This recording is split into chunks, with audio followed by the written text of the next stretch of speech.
बहू, अरे ओ बहू, अरे कहाँ चली गई? जी माँ जी।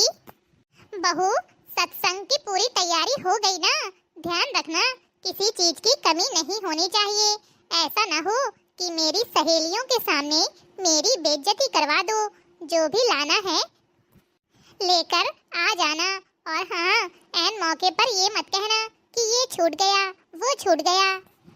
हाँ माँ जी, लगभग सब हो चुका है। बस पेपर प्लेट और ग्लास लाना बाकी है। और जो छोटी मोटी चीज है वो मैं पास की दुकान से लेकर आती हूँ। हेलो, हाँ दामिनी बहन। अरे सरला बहन, मैं ये क्या देख रही हूँ? आपके घर में सत्संग है और आपकी बहू यहाँ दुकानदार के साथ हंसी ठिठोली कर रही है। आप तो कहती थी कि नौकरी करने के साथ साथ घर का सारा काम भी बहू करती है। लगता है सारी तैयारी आप ही कर रही हैं। हाँ? बहुत देर हो गई, अभी तक बहू नहीं आई। लगता है बेटे को फोन करके बताना ही होगा।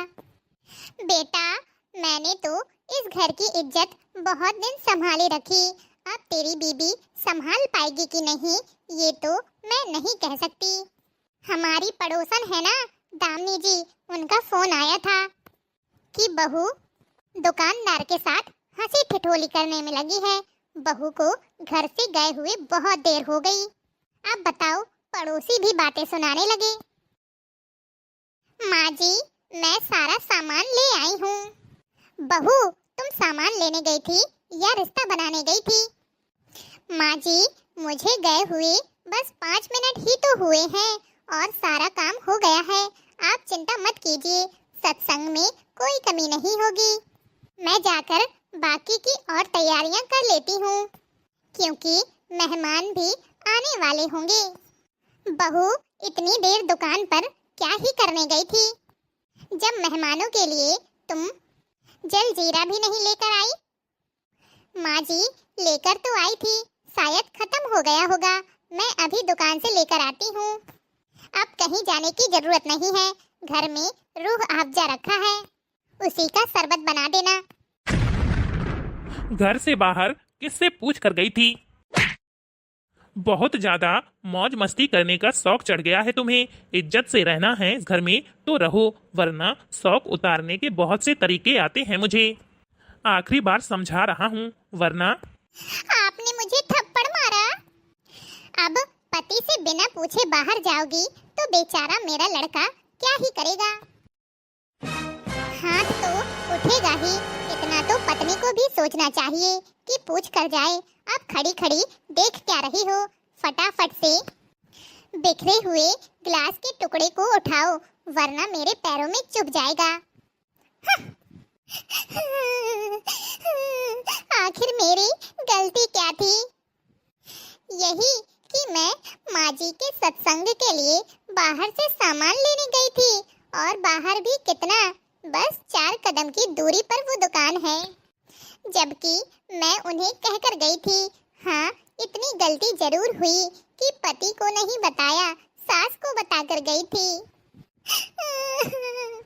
सच ही कहा है किसी ने, मर्दों की बनाई बंदिशों की खुद औरतें पहरेदार होती हैं, जो उनके गलत को सही साबित कर देती हैं। सासू माँ की नजरों में मेरी कोई औकात नहीं है। वो हर समय मेरी निगरानी करती रहती हैं, पल पल की पूरी रिपोर्ट अपने बेटे को फोन करके ऑफिस तक देती रहती हैं।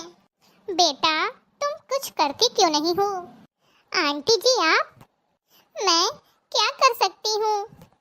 अगर मुझे थोड़ा सा भी ऑफिस से आने में लेट हो जाता है तो रोहित जी वहीं पहुँच जाते हैं, और ऑफिस के बाहर जब मैं निकल कर आती हूँ तब वही लोगों के सामने मेरी बेइज्जती करने लगते हैं।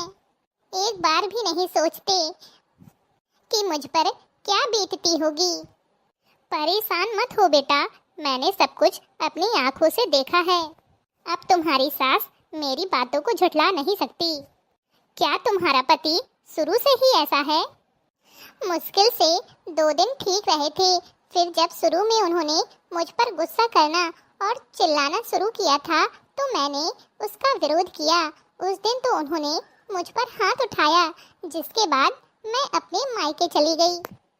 पर वहाँ भी मेरी फूटी किस्मत, मेरे माता पिता मेरे ससुराल वालों के पक्ष में ही बोल रहे थे, मेरे लिए नहीं। इसलिए मुझे वापस आना पड़ा। बस फिर क्या था, उसके बाद तो इन लोगों की हिम्मत इतनी बढ़ गई कि पूछो मत।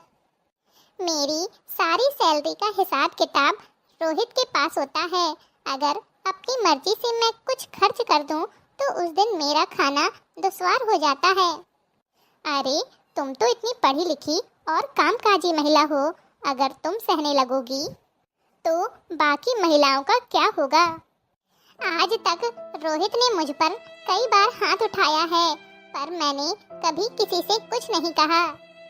अब तक तो ये सारी बातें कमरे के अंदर थीं, लेकिन आज मम्मी जी के सामने इन्होंने मुझे तो कुछ समझ में नहीं आ रहा कि मैं क्या करूं। मुझे कुछ ना कुछ करना ही होगा। सब अपनी जिंदगी जी रहे हैं, फिर मैं क्यों नहीं। मर्दों की तो मानसिकता का समझ में आता है, लेकिन औरतों की मानसिकता भी ऐसी है।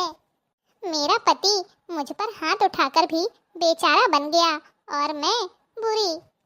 सच है, कमी औरतों की ही निकाली जाती है और वो कमी निकालने वाली भी औरतें ही होती हैं। हाँ बेटा, असल लड़ाई मर्दों से नहीं बल्कि इन जैसी औरतों से ही है। काश भगवान मुझे औरत नहीं बनाते, पर ये हार मानने जैसा हो जाएगा। जब इस जन्म को जीना है तो हमें निर्णय तो कुछ लेना ही होगा। और मैं अपनी पूरी जिंदगी यूं मार खा खा करके तो नहीं बिताऊंगी। और मेरे जैसे माँ बाप रहे तो उनके पास जाना भी बेकार है, क्योंकि बेटियों को एक बार में ही दान कर देते हैं। बेटा, मैं तो तुम्हें यही समझाऊंगी कि इन सब चीजों का खुलकर विरोध करो, किसी भी बंदिश में मत रहो। आगे जो होगा देखा जाएगा। हाँ आंटी जी, अब मुझे कोई ना कोई कदम उठाना ही पड़ेगा। अच्छा बेटा, अब मैं चलती हूँ। ये क्या नाटक लगा रखा है तुमने? तुम मेरी बदनामी करवाना चाहती हो। लगता है कल का प्रसाद भूल गई हो।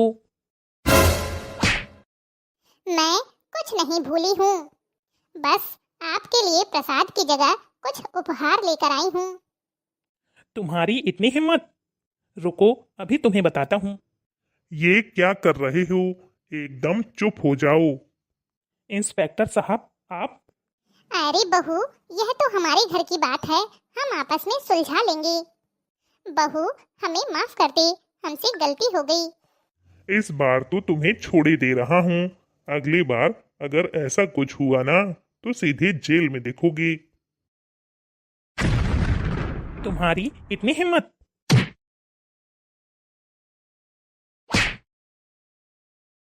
अरे कुलच्छणी, अपने पति पर हाथ उठाती है, तुझे नरक मिलेगा। शर्म नहीं आती तुझे? अगर घर की इज्जत ऐसे ही उछालने का शौक है तो यहाँ क्यों पड़ी है? चली जा अपने माँ बाप के घर और तलाक क्यों नहीं दे देती मेरे बेटे को। तेरी जैसी औरत से अच्छा है वो किसी और से शादी कर ले। दोबारा अगर आपके बेटे ने यह गलती की ना तो इस बार हाथ पैर तुड़वा दूंगी। और माँ जी, तलाक तो मैं आपके बेटे को नहीं दूंगी। आखिर इतनी आसानी से आप लोगों को ऐसे कैसे माफ कर दूं? तलाक के बाद आपका बेटा दूसरी शादी कर लेगा और फिर किसी लड़की का जीवन बर्बाद कर देगा, जो मैं होने नहीं दूंगी। आपने जो मेरी जिंदगी बर्बाद की है उसका खामियाजा तो आप लोगों को भुगतना ही पड़ेगा। मैं अकेले क्यों भुगतूंगी? मैं चाहती तो आप लोगों को जेल भेज सकती थी। फिर भी नहीं भेजा, क्योंकि शायद उससे मुझे सुकून नहीं मिलेगा।